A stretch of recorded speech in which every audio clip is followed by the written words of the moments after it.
What's going on, everybody? GoodMicWork Commentaries back at you with episode 520.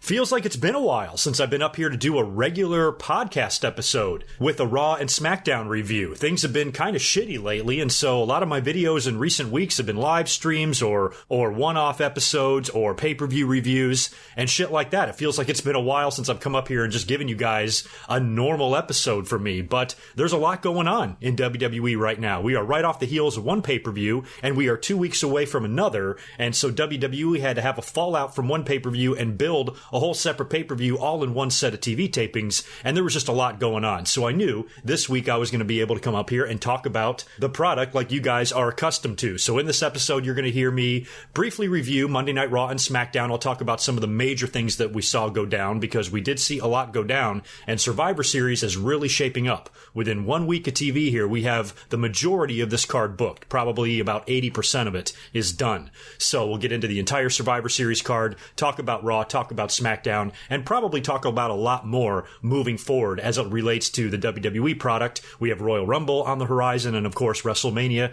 is right around the corner. We got a brand new Universal Champion, and there's just a whole bunch of stuff to talk about this week. A big week on the channel as well coming up in the next few days. I'm going to have a brand new This Day in History / DVD review. This is one of those PayPal donation videos. That is going to be up this coming Tuesday, the 13th. So what I think I'm going to try for this video is I'm going to test out that new premiere feature that everybody seems to be doing. As a YouTuber, I'm yet to do that. So what I think I'm going to do is maybe like an hour or two before SmackDown, I'm going to premiere that video on my channel this coming Tuesday, the 13th. So subscribe to me if you have not yet already, and make sure you follow me over on Twitter at GoodMicWork, because I probably will be posting the exact time of that video over there somewhere as well. So keep a lookout for that. And then I guess a couple of days after that, on the 15th, you will get my Survivor Series predictions video, and then after that, I am off to Survivor Series. I'm actually going to the show, so you're not going to get a post-pay-per-view review out of me, I don't think, unless I do something from the hotel,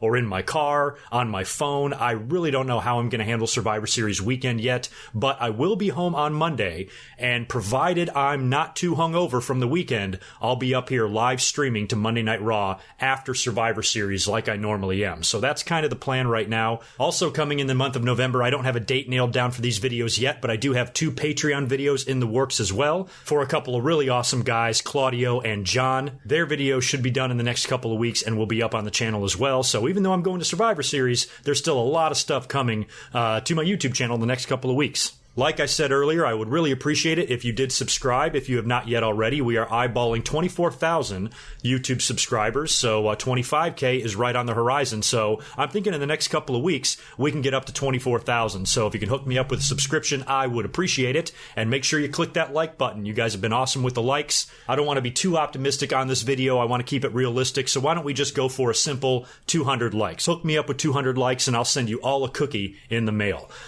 Before we get into Raw and SmackDown, though, I also want to acknowledge a very sad death that we had take place this week in wrestling. Jose Lothario passed away at age 83. Jose Lothario, most people probably aren't going to remember his wrestling career. He was pretty prominent in the 60s and 70s, wrestled primarily in the NWA and a little bit in Texas, and was a decent-sized star. He was never, a household name or anything like that, but he had a pretty decent career for himself, and he's most well-known for training Shawn Michaels to wrestle. And Jose was actually brought in 1996 when Shawn Michaels won the title from Bret Hart. They kind of wanted to do that like Rocky Mickey type of thing, and so they put the old veteran with Shawn, but it really didn't work out that well. It wasn't my favorite thing, especially after he was running around with people like Sherry Martel and Diesel, and then you go to Jose Lothario. I never really thought the duo matched, but I thought it was a nice story, and it got Jose on TV and got him some recognition with a more modern audience, and it gave him a job and a paycheck, so I thought it was great for him. He had some pretty memorable run-ins, though, while he was there, because when he was paired with Shawn was doing a lot of feuding with guys like Vader, who was managed by Jim Cornette. And I remember Jim Cornette and Jose Lothario had an issue on TV, and they even had like a match I think, on a kickoff show of one of the In Your Houses, and Jose beat him, and then Jim Cornette was claiming that Jose pulled out a switchblade on him. Fucking hilarious shit. Thank you, Jose, for giving us Shawn Michaels. Here he is just getting back in the ring several days ago, and his mentor passes away. So kind of ironic on the timing there, but sad to hear another legend passing away. So rest in peace to Super Sock, Jose Lothario, and my condolences and thoughts and wishes go out to his family. Why don't we move in now to Monday Night Raw? This was the November 5th edition. We were just 3 days removed from Crown Jewel at this point, and they immediately have to build for Survivor Series because guess what? Next week's Monday Night Raw is the go-home show. This was also a taped show because the TV tapings this week were over in Manchester, England, so those are taped several hours in advance, so we did get the spoilers here in the States. I did read them. Spoilers really never bother me. We have so much fucking wrestling. What do I care if I get spoiled one week? Never really is something that's an issue for me, so I went ahead and took a look at them. But I actually think that the show turned out better than what the spoilers read. When I read what they were, I was like, I'm not sure how I feel about this. But then when we watched Monday Night Raw, we did see a lot of stuff take place and a lot of storyline development. Don't get me wrong, Raw is still extremely painful to watch, but I think this week was better than some of the shows we've seen in recent weeks because of how much shit we had going on. So the show opens up with the entire Raw roster out on the stage. Baron Corbin has a big announcement. He comes out to the ring. He's got a ton of security with him because, of course, he fucked over Braun Strowman at Crown Jewel. So the storyline here is that Braun Strowman wants revenge. So Corbin has got a lot of protection. He's in the ring and he begins to announce who the team members are going to be for Raw's 5-on-5 match versus SmackDown at Survivor Series. And he immediately adds Dolph Ziggler, Drew McIntyre, and Braun Strowman to the team. Even though Strowman wants to murder him, he still puts him on the team. And he also announces himself as captain. So Corbin will be captaining the team, and they've got basically 4 out of the 5 guys already announced. He then introduces Alexa Bliss as the team captain for the women. And let me just pause right now and just say, my God, how hot she looked. Absolutely insane. I was going crazy during the live stream on Monday. So she's going to be the captain of a team, but not wrestle. She's not going to be competing. At least that's the way it looks right now. And then I think she's about to announce who the 5 women are going to be to take on SmackDown, and that's when she's interrupted. She's interrupted by Kurt Angle, who comes out and challenges Baron Corbin to a match. He wants a chance to be captain of the Raw team. He feels like he would be a better captain. I believe he was captain last year. So he challenges Corbin to a match, and the winner will be the captain of Team Raw, and Corbin agrees. And Angle, I guess, is satisfied. He leaves. Alexa Bliss tries to continue what she was saying, and that's when she's finally interrupted by Braun Strowman. He makes a beeline to the ring. He's, met with a bunch of security guards who 3 out of these 5 kids look like they were 19 years old, beats the shit out of all of them, gets in the ring. Corbin runs away, and the heels then start ganging up on Braun Strowman. They're trying to restrain him. He's fighting them all off, and he chases Corbin into the back, and that would go on all night long. Strowman would be hunting the halls for Baron Corbin, asking everybody where he is. Corbin would be hiding out. Eventually, Baron Corbin would wind up leaving. I think he just gets in a car and leaves, and he announces that since he's leaving, he's not going to be able to be in that match with Kurt Angle, so he's going to forfeit his spot to Drew McIntyre, and Drew McIntyre will then take on Kurt Angle in the main event, and the winner of that match will be captain of Team Raw. So things kind of took a turn for the better here. I really wasn't interested in seeing Baron Corbin on the Raw team. I would much rather see Drew McIntyre in a prominent role, and now he's going to main event Raw against Kurt Angle, and he has a chance to be the captain of the team. So why don't we fast forward to that main event, because I thought it was one of the better main events in Raw in a long time because of the story that it told. Now, correct me if I'm wrong. Am I crazy? Am I watching the same show that you guys are? Doesn't it feel like they're positioning McIntyre? I mean, I've been singing the guy's praises for months, actually ever since he got back to WWE. Everybody is in love with this guy. I've said right from the start that everything about him, to me, is better than what Roman Reigns had to offer in terms of what Vince McMahon looks for in a character, because a lot of the fans were really annoyed with Roman because he has the hair and he's a pretty boy and he's big and he's in good shape and shit like that, and that's what Vince McMahon likes. But when you look at Drew McIntyre, I've said this before, what does Roman Reigns present and give us that Drew McIntyre can't give us. So I was always wondering why this guy was never Roman Reigns instead of Roman Reigns. You know what I mean? So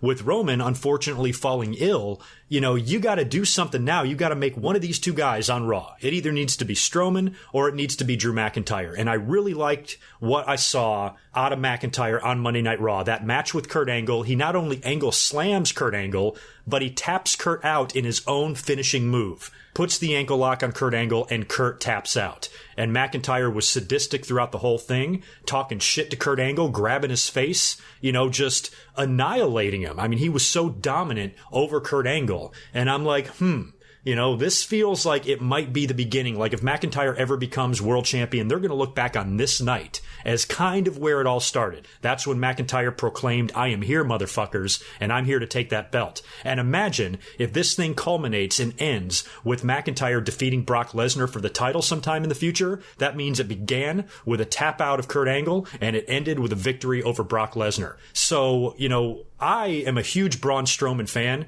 And Braun Strowman got a Raw deal at Crown Jewel. He got screwed over, which makes you think he's going to get another title shot himself. Whether it's at the Royal Rumble or TLC, whatever, you got to think WWE's at least going to throw another title shot on Braun Strowman. But for me, what it looks like now is that it might be McIntyre. I love Braun Strowman. I'm a big Strowman fan, but even I have to admit, if I had to choose between those two, I think I would prefer McIntyre to be the guy to dethrone Brock. A couple of reasons why: he hasn't lost to him yet. And if Strowman beats Brock now, great, wonderful, I'm all for that. But he's already lost to him a couple of times. McIntyre has not been F5'd and pinned by Brock Lesnar. So if the two of them get in the ring and McIntyre beats him, holy shit. You talk about strapping a rocket to somebody. So a lot of this thinking kind of plays into why I was one of the ones that was standing up for the Crown Jewel decision and saying, hey, this is not that big of a deal at Crown Jewel. I completely understand why WWE might not have put the title on Braun Strowman at Crown Jewel. I've said it time and time again. I could not believe how mad the fans were that Strowman didn't win the title in the middle of the card on a show that we're never going to talk about again. Is that really what you guys wanted? So I can understand, living in the moment right then, your frustration. What, Brock champion again?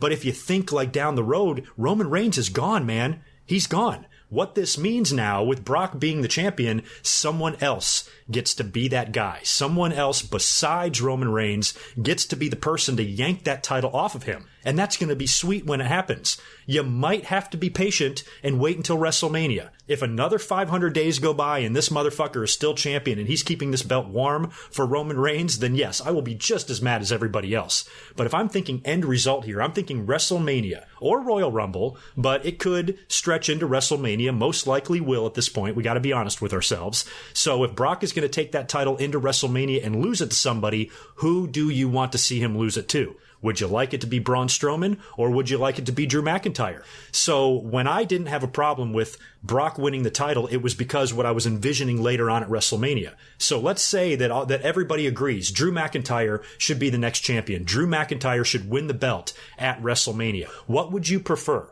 Would you prefer Drew McIntyre beating Brock Lesnar clean in the main event of WrestleMania? That's a big victory, guys. A big fucking victory. Would you rather see that?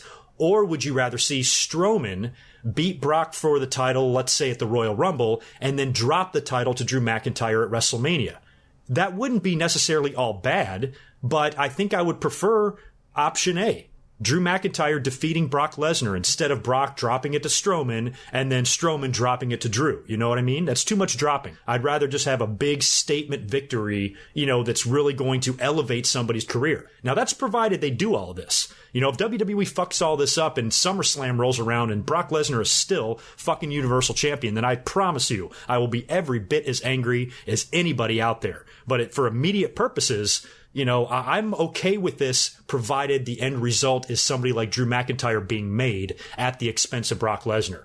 If I'm a wrestling booker, I want to know what my end result is, and I want to book backwards from there. And I think when a lot of fans get really upset is because they don't think about what might be on the horizon. I know you're tired of Brock. We're all tired of Brock. But if they would have had Strowman win, I promise you that fans would have been like, damn, WWE, you finally give Strowman his big moment, and you don't even give him the main event? Everybody would be mad about that, right? It's true. They'd be pissed that Braun Strowman's world title victory was underwhelming. and it was on a show that was loaded with controversy. I'd rather have that moment come somewhere else. If not for Braun Strowman, for somebody else. So Brock being champ again, to me it's silver lining. It's cup half full because somebody now gets to beat him. And if that wasn't the case and Brock didn't win the title and it was Strowman, hey, I'd love to see that big red belt over Strowman's shoulder. Nobody would be happier than me. But the timing doesn't quite feel right because Braun Strowman wasn't going to win that belt regardless, whether it was a triple threat at Crown Jewel with Roman healthy or not. I don't think the plans were ever for Strowman to walk away with the belt.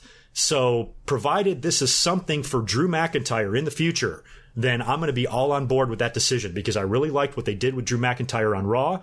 And now you can start thinking, how are you going to get to WrestleMania? If the match to have is Brock and Drew, fine. How do we get there? Do you have Drew McIntyre win the Royal Rumble? Or here's another idea. Maybe Strowman, now that he's lost to Brock, he's lost some steam, maybe Strowman has run his course on Monday Night Raw. You know how you rejuvenate him? You have him win the Royal Rumble and jump to fucking SmackDown. What would be wrong with that? That's what I always propose to all of the fans, that might have a problem with something. I'm like, okay, if everybody agrees with me about Drew and Brock, we got to think about how you make that happen. How do you get to that moment? When do you do the match? Do you do it at Royal Rumble or do you save it for somewhere like Mania? Wouldn't you prefer that for Drew? Everybody that claims to be such big fans of Drew McIntyre, isn't that something that you would want to see? Are you really that upset with Brock Lesnar being champion that you would rather have him not be champion and Drew have a less meaningful match, or you can have Drew dethrone this bastard, on the grandest stage of them all? So I would really like to see that. I think the match would be good too, because a lot of times when Brock has these matches, you're like, oh, how good are they going to be? I've never really been a fan of anything Brock has done with Strowman so far,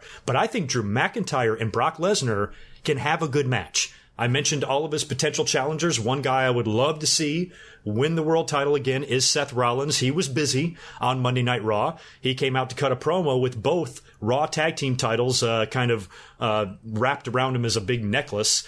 And Dean Ambrose is nowhere to be found. Seth Rollins is basically going to try to be tag team champions by himself, and he's also the Intercontinental Champion. So he's out there cutting a promo, talking about his situation, and that's when Baron Corbin comes out to interrupt and informs Rollins that he's going to have to defend the tag team titles by himself in a handicap match right there against the Authors of Pain. So that was cool. When I read the spoilers, I was like, sweet. I wanted the tag team titles to not be on Seth and Dean. I thought it was stupid that they even won them to begin with. But they kind of went the long way, it feels like, to get the belts onto Authors of Pain. But it did happen, and they eventually got the better of Seth. He put up a good fight. He tried, but he eventually succumbed to the insurmountable odds, and the two of these bastards beat the shit out of him and wound up beating him and become the new tag team champions. So I'm happy for the Authors of Pain, but it did come out of nowhere.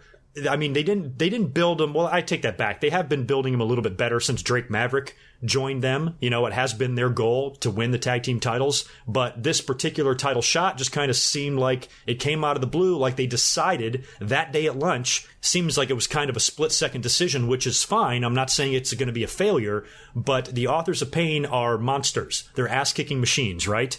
So with the tag team division the way it is, it's not really that great. It's really not that horrible either. I want to see the Authors of Pain at least hold the tag team titles until SummerSlam. I mean, have them go on a dominant run where they are just mowing down everybody. Make them the Asuka of the tag team division, where they're dominant. And, they have some big matches. I want to see that for the Authors of Pain. So now that they have the belts, I don't want to see the B team steal a victory and beat them for the titles in January. That's going to fucking piss me off. So what I want to see now that they put those straps on those guys, keep it on those guys. Also on Monday Night Raw, we had a pretty good promo from Ronda Rousey. She's still working out the kinks on the mic. Sometimes she's really cringy and sometimes she's really good. And overall, I think it all mashes together to be passable and decent, and I really don't hate Ronda Rousey on the mic. But she talked about Becky Lynch, called out her time spent in clown college and being a stewardess, apparently. Neither one of those things I was aware of about Becky Lynch, so I found that funny. And then she's interrupted by Nia Jax. Nia Jax comes out, and I think she cuts a small promo. She winds up having a babyface match against Ember Moon. And Nia Jax eventually beats her, I think hits her with a Samoan drop and pins her. And that's when Tamina comes out. Now, Tamina and Nia Jax have had some issues with each other lately on TV. They've got into it a few times, and they seem to be developing a little rivalry here. But when Tamina gets in the ring, she attacks Ember Moon.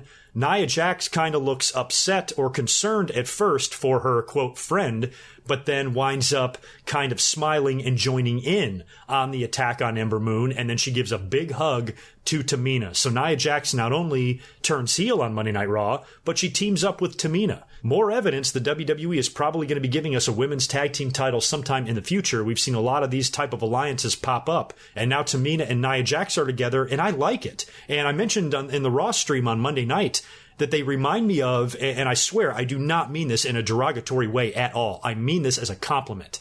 But what the two of them remind me of are Rikishi and Haku. From back in 2001, remember when Haku showed up in the Royal Rumble? And then right after that, he stayed on TV for a while, teaming up with Rikishi, and they were working a lot of tag team matches with The Undertaker and Kane. And I always remember liking that alliance between Rikishi and Haku, and I wished that it would have lasted longer. Haku was only around for a few months, and they would turn Rikishi back babyface again. I thought they could have been pretty dominant tag team champions, and I would have loved to see them have a longer run. And for some reason, Nia Jax and Tamina kind of remind me of the female version of those two. So I, for one, like the pairing. I want to see how Nia Jax does. You know, she's been a little lukewarm as a heel and a babyface. She's turned a couple of different times now. We'll see how much, if any, her character changes now that she's a heel and aligned with Tamina. Don't know if she's going to change up her look or maybe her theme music, or if she's not going to change anything at all and she's just going to be a heel, which is most likely what the case will be. This adds a nice, interesting twist now on her upcoming title match with Ronda Rousey that she earned at Evolution. We still don't know when that match is going to take place. I'm guessing it's going to take place at the Royal Rumble. I don't see any reason to rush it at TLC. If you want Nia Jax to be one of your main women, one of your main top contenders, then she should have title matches on big shows. So I'm thinking we might get the Rousey-Nia match at the Royal Rumble, and Rousey will survive and head on into WrestleMania to hopefully face Charlotte or somebody awesome like that. Speaking of the women, earlier on in the night, Alexa Bliss did announce that 6-woman tag, that rematch from Evolution. It went to a no contest when they did kind of a funny-ass ending here. They did a segment backstage prior to the match where Natalya supposedly had a pair of her dad's sunglasses that he used to wear to the ring.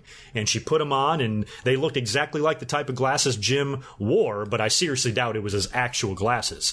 And so she wears them out to the ring, and then during the match, Ruby Riott somehow gets the glasses, and Natalya's got one of the Riot Squad members in the sharpshooter, and Ruby is on the outside of the ring with her dad's glasses, and she rips them in half. And Natalya kind of crumbles. She rolls out to the ring. She's crying. She's consoled by Sasha and Bayley. And it's like a no contest. I can't believe they threw out a match over a pair of broken sunglasses. At least do a count out, disqualification, something like that. What the fuck is wrong with these people? So the whole thing was dumb. I don't think it was distasteful, though. A lot of people, I saw some tweets about how WWE is stooped to new lows and all this shit over some glasses, some fake glasses that they pretended her dad used to wear. I mean, it might be a little bit lazy, but I certainly don't think it's offensive whatsoever. And let me tell you something, Jim the Anvil Neidhart, have you ever met that fucking guy or seen him on TV? Does he look like somebody that would give a shit about something like this, that would offend him? If anything, Jim came up with this idea before he died. He probably told his daughter, hey, when I die, do something on TV. Let a heel do something to me to get some heat. We've seen far worse. I didn't like what they did with Paul Bearer, dumping out the ashes. I didn't like what Randy Orton did with Eddie Guerrero, and then they crashed the lowrider. You know, Big Show's father's casket is attached to the back of a car and being drug around a cemetery. I mean, they've done some fucked up shit. Tearing a pair of fake sunglasses apart isn't going to bother me. No offense taken. Aside from what else we saw on Monday Night Raw, what did we get? Apollo Crews, I think, over Jinder Mahal, I think, took place. And then Elias got a pretty big victory over Dolph Ziggler. Now, Elias has recently turned babyface, which was probably necessary considering the guy has the fans eating out of his hand. Even when he's insulting their own city, they're still walking with Elias and they're still chanting with him. And they love the guy. So recently he's had some issues with Baron Corbin. He's basically a babyface now. Had a big match on Monday Night Raw, a match while I was watching it, thought he was going to lose. Because Dolph Ziggler is on the 5-on-5 men's team. I thought they would give him a victory since they're trying to build their team to look as strong as SmackDown's. I was kind of surprised Ziggler ate the loss here. If it was up to me, I might have put Elias in there with a star of Ziggler's size, but maybe not Ziggler. And have Elias beat that guy. Doesn't matter. Still a big win for Elias, and one that really makes me happy because I would like to see them I don't want to say do more with Elias, but do more like storyline-wise with Elias. I think WWE is somewhat lazy with him because they don't really need to write anything for him. He's over. He's a big part of the show. They just have to have him come out there every week and perform, and then he's interrupted by somebody or some type of segment like that. Some variation of that segment literally takes place every week, and he's never even had like a really legitimately long feud. Everybody that he's feuded with so far has been like just a short, several week-long deal. You know, he had some issues with Apollo Crews and Braun Strowman, maybe Finn Balor, Lashley, just random guys that he's had some issues with on TV, and they have a couple of matches for a few weeks on Raw, and then it just fizzles away and dissipates. So maybe now that he's a babyface, he can actually, move forward and have a meaningful storyline and an angle that, can get some legs and go places. But I think WWE just feels like he's such a big part of the show, and he's on TV every week in a big role. He doesn't need any of that, which is probably why he's not really contending for titles either, because Elias, as much as I think the Intercontinental title would look great around his waist, with what he's doing on TV, his guitar basically serves the same purpose that belts do in the modern era, and that is they're just props. So he's already got something to get him over, so WWE doesn't feel the need to slap gold on him. That's pretty much your Monday Night Raw in a nutshell. We'll move on to SmackDown Live here, and then we'll run through what the Survivor Series card looks like, and then I'm going to get out of here. The show opens up in much the same way that Monday Night Raw did. Shane McMahon and Paige are in the ring to cut a promo, and Shane, like I suspected in my Crown Jewel review, I speculated that one of the reasons why Shane McMahon may have won that tournament is because WWE just wants to do away with it. They want to forget that it ever took place. That tournament was booked before all the controversy started, and I think WWE just wants to refer back and reference Crown Jewel as little as possible in the future. So Shane McMahon on SmackDown acknowledges that he understands that he is not the best in the world. He doesn't think that he's the best in the world. And I think it was kind of their way of getting rid of the World Cup. And I don't think we're going to see that trophy on TV anytime soon after this moving forward, if it was my guess. But Shane would then go on to announce the team captain for the 5-on-5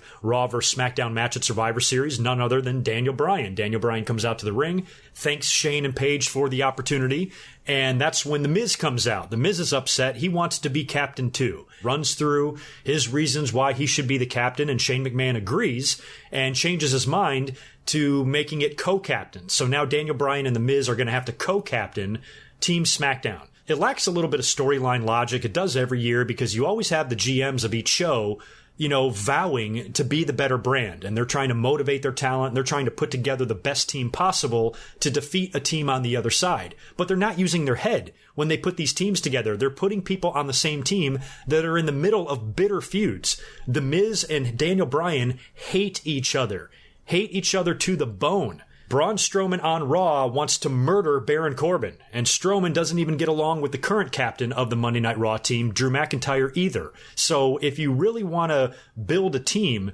that's going to be the strongest and win, wouldn't you want continuity? Don't you want some cohesiveness? Do you really want guys hating each other on the same team? I would be stacking up the team with friends and people who have tag team experience together. So I just think it's a little bit dumb just to take your 5 top wrestlers and just throw them all in there. I mean, it makes for a fun match a lot of times, but last year really illustrated how that can go wrong. Last year's 5-on-5 Survivor Series match was so fucked up. It was a mess. It was overbooked. It was a clusterfuck. I still to this day don't even understand what happened at the end of that match and where they were planning to go originally. It looked like it was going to lead to something. It led to nothing, and I really hope they do better this year because a couple of years ago the match was really good. But I always find that odd how both brands are so hell-bent on winning, yet they comprise their teams of the most dysfunctional motherfuckers you can find. So now that The Miz and Daniel Bryan are co-captains, this would lead to all sorts of power struggles throughout the night. They both want to try to put a team together, but they're going to disagree on some issues on who to bring into the team. So one of the matches they had on SmackDown with big Survivor Series implications was Andrade Cien Almas versus Rey Mysterio, which was awesome. I think it's the first time they've ever met. Turned out to be a pretty damn good little match there, and Rey Mysterio bounced back from his loss at Crown Jewel and wound up beating Almas. I would love to see more with these two. I would love to see an angle take place. This was kind of a match that was just thrown together to kind of get Rey onto the team, but I would love for this to be an actual feud or an angle. I would love to see Zelina Vega, Hurricane Rana, Rey Mysterio off the top rope onto the floor or something. I just think the two of them with Zelina on the outside can have a a lot of fun in a series of matches or a storyline or an angle, and I hope we see more from them because the little taste of it we got on SmackDown was awesome. After the match, though, Rey Mysterio was attacked by Randy Orton, so Randy Orton is still attacking people randomly, so if we do want to see Rey Mysterio work with Almas in the future, we might have to wait until his issue with Randy Orton is settled. So with that victory, I think what wound up happening is The Miz actually agreed to put Rey Mysterio on the team, and the chemistry between The Miz and Daniel Bryan is so fucking amazing. It's so entertaining to see The Miz getting on Daniel Bryan's case, watching the two of them bicker and argue, and even when they rarely kind of agree on something, even that's entertaining. So the two of these guys I could watch forever. I just really enjoy like their backstage segments. You don't really enjoy many backstage segments in WWE in 2018, but anytime The Miz and Daniel Bryan are paired together, it's just magic, and The Miz just really shines. So both guys have an idea of who they want to be the final member of the team. Because, by the way, Shane McMahon is on the team as well. So you got Rey Mysterio, Shane McMahon, Daniel Bryan, and The Miz. Daniel Bryan wants Jeff Hardy to join the team, and The Miz wants it to be Samoa Joe. So they booked the two of them in a match in the main event of SmackDown. The winner will be the final member of Team SmackDown. Samoa Joe got the victory. I believe he choked out Jeff Hardy. The Miz and Daniel Bryan were on commentary for this. After the match, Joe gets out of the ring and starts mocking Daniel Bryan, getting in his face. Daniel Bryan then decks him and they start brawling. The Miz gets in the ring and he joins in the melee. Daniel Bryan is kicking the shit out of him, and then Shane McMahon comes in the ring to try to restrain Daniel Bryan, and he gets like arm whipped down to the mat, and Daniel Bryan is, he's losing his cool. The commentators, or Corey Graves anyway, is calling him a hothead and he can't keep his emotions in check, and The Miz was kind of saying the same thing, and here Daniel Bryan is, throwing Shane McMahon to the mat, which could be a tease. I've said all along that I thought Daniel Bryan and The Miz having a title match at WrestleMania would be really fun, but they might be giving us that Daniel Bryan-Shane McMahon match that was rumored a year ago. But I think a lot could be answered at Survivor Series in terms of where we're going in the future. So the SmackDown team is completely set. You now have Samoa Joe, Daniel Bryan, The Miz, Rey Mysterio, and Shane McMahon. And they're going to be taking on the Raw team, captained by Drew McIntyre, with Dolph Ziggler and Braun Strowman. And they have 2 spots left to fill on that team, which will probably come next week. I don't know who they're really going to add there. Potentially Dean Ambrose. I mean, Seth Rollins has a match at Survivor Series already. Ambrose has to do something. He didn't compete at Crown Jewel either. So maybe they add Ambrose to the team, which could be a good way for Raw to lose. Maybe Ambrose doesn't want to play along, and maybe he does something to help SmackDown win, or he just fucks over Raw in some way, especially if they want to give SmackDown the victory in this thing. So putting Dean on the team could be a way to do all of that. Otherwise, you might have to add Finn Balor. Bobby Lashley is still floating around out there. Even somebody like Elias you could throw in. And even though he lost last week, Kurt Angle. Maybe Kurt could get into that team. I kind of hope not. I would like to see Kurt Angle stay off of TV for a while and really sell the domination that he felt from Drew McIntyre on Raw. So if it was up to me, I'd probably keep Kurt Angle off the team. But Raw has still got to add a couple of guys, and we're definitely going to see that next week, because next week is the go-home show.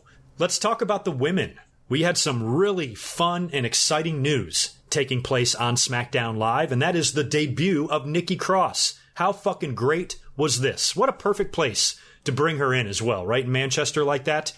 Becky is out there cutting a promo, basically responding to what Ronda Rousey said about her on Monday Night Raw.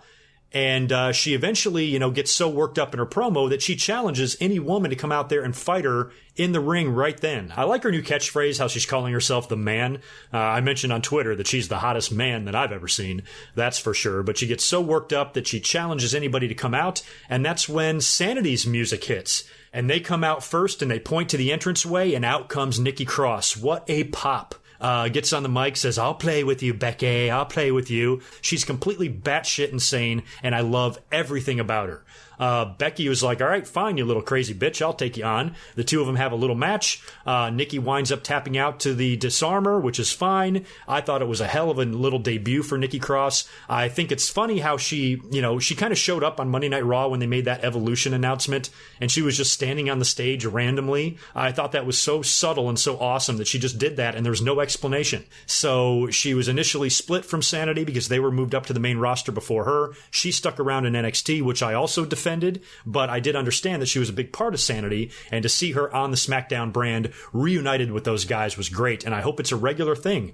I hope it wasn't just a one-shot deal and she's back to NXT. I hope she's on TV a little bit more regularly here because she has so much to offer. My God, how entertaining is Nikki Cross? That was honestly, for me, the highlight of the entire show. I mean, I know they did a lot of building for Survivor Series, but for me personally, I loved seeing Nikki Cross show up on SmackDown. That was great. We are going to get the 5-on-5 women's match as well. I mentioned that earlier on. Alexa Bliss was announced as the captain of the Raw team, but she has not announced anybody yet. But for SmackDown, we basically know the team. Paige is back in the ring, and she's out there to introduce everybody. And her picks for the SmackDown women's team are Carmella, Naomi, Sonya Deville, which was interesting, and Asuka. So the four of those ladies are out there in the ring, and then she's about to announce the team captain, who, of course, is likely going to be Charlotte. I think Paige offered that position to her last week, and there was some uncertainty there. Charlotte's music hits, but she doesn't come out. So we never really even knew what happened to Charlotte on SmackDown. But who does wind up coming out is Mandy Rose. Mandy Rose randomly, out of nowhere, comes out to the ring, and she says that she should be on the team, and Paige is like, you're out of your mind if you think you're going to take Charlotte's place. Mandy gets in the ring and kind of insults everybody, almost teasing a split with Sonya Deville, which they really should.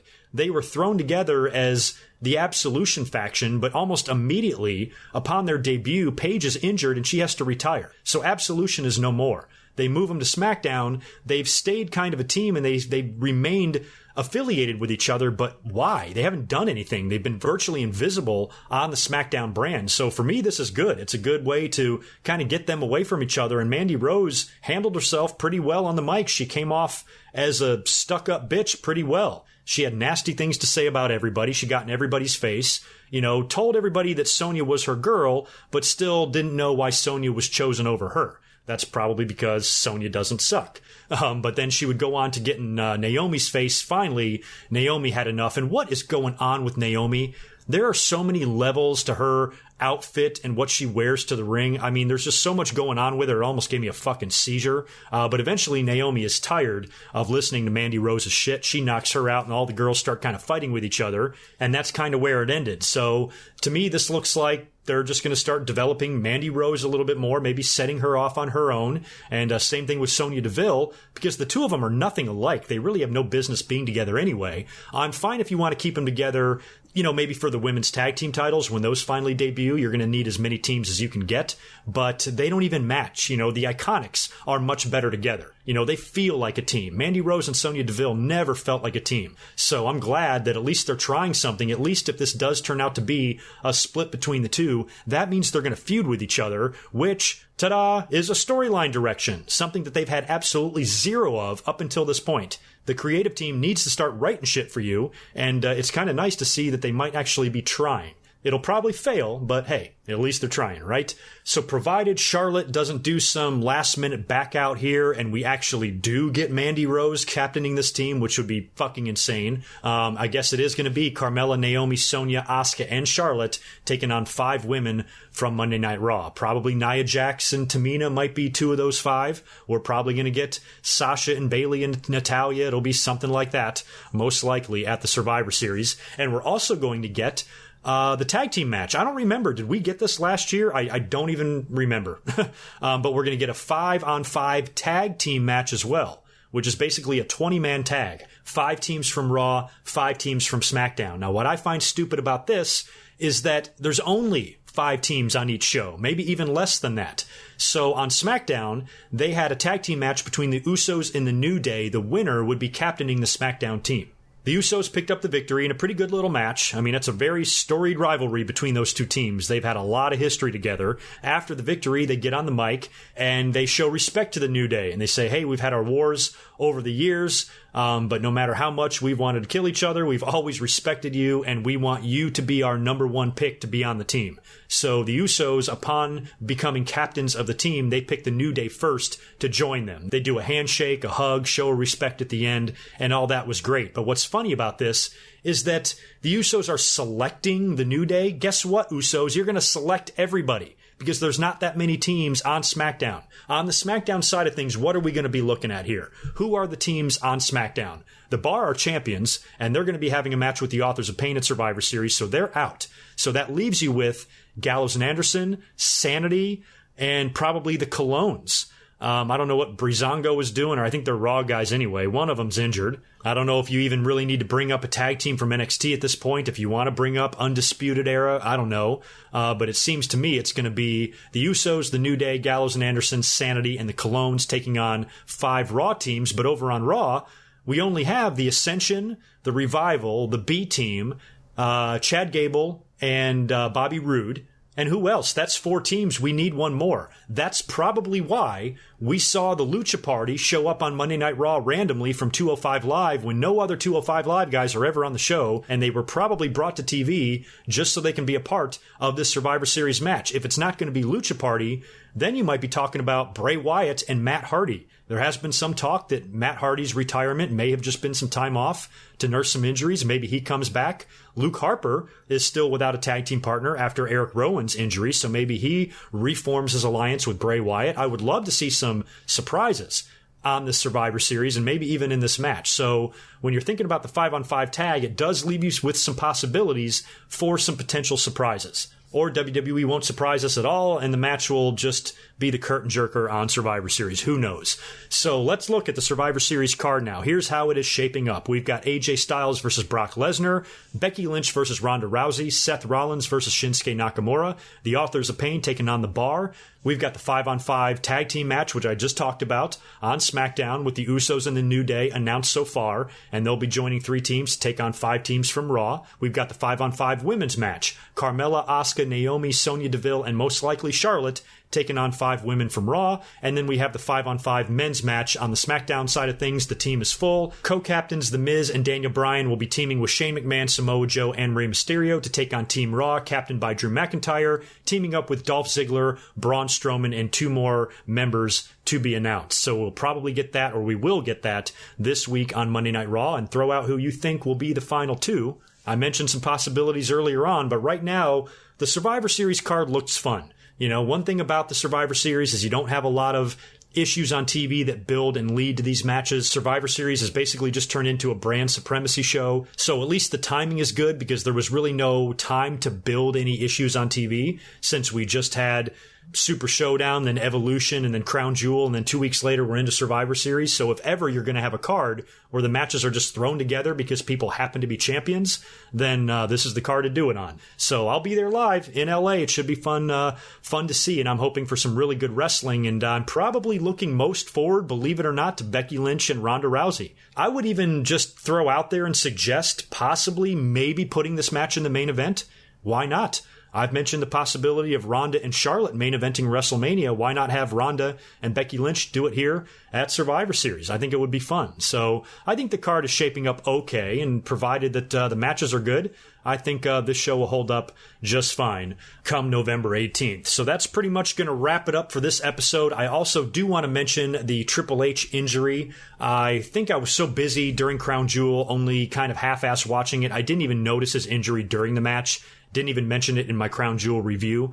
Didn't even realize it happened till after the fact, but he tore his pectoral in the match, and he's got to have surgery on it, or he's had surgery on it. He even posted a picture on Twitter or Instagram of how black and blue his chest was. It looked gnarly. So this kind of sucks because WWE has been teasing a potential Batista versus Triple H match at WrestleMania. Now, I'm not going to exactly shed a tear if we don't get to see that match because I don't know how good that match will be, but I really like Dave Batista. And I think it would be cool if he came back in and did a match, and I would like to see that for him, get his WrestleMania moment and maybe right a couple of wrongs that he had from when he was in the company in 2014. Maybe go out and retire on a nicer note. If he's not able to have that match with Triple H now, I say you just put him in the Hall of Fame. You know, maybe don't do a match at all at WrestleMania. Maybe you can save it for SummerSlam. Maybe put Batista in the Hall of Fame. Maybe even have Triple H induct him into the Hall of Fame. and then once Triple H is fully healed, you can build this match for SummerSlam. Just a thought. But kind of unfortunate that Triple H did suffer that injury, and if they did plan to do anything else with him and Shawn Michaels as DX, that might be out the window as well, and it still remains to be seen if Shawn is going to have anything else to do on television or in the ring come Royal Rumble or WrestleMania. So I hope, since we saw Shawn at Crown Jewel, we maybe just see him one more time, and then we can all move on with our lives. So that's going to do it for me for this week. Again, I want to thank you all for listening. Leave me all your comments and ideas below for Survivor Series, all the stuff I talked about as it pertains to the Universal title, what they might do at Royal Rumble and WrestleMania, and what direction in general you would like to see the WWE go in. I'll be interested to hear and read your opinions below. So you guys take care. I will catch you this Monday night for my live Raw watch-along. Until then, peace.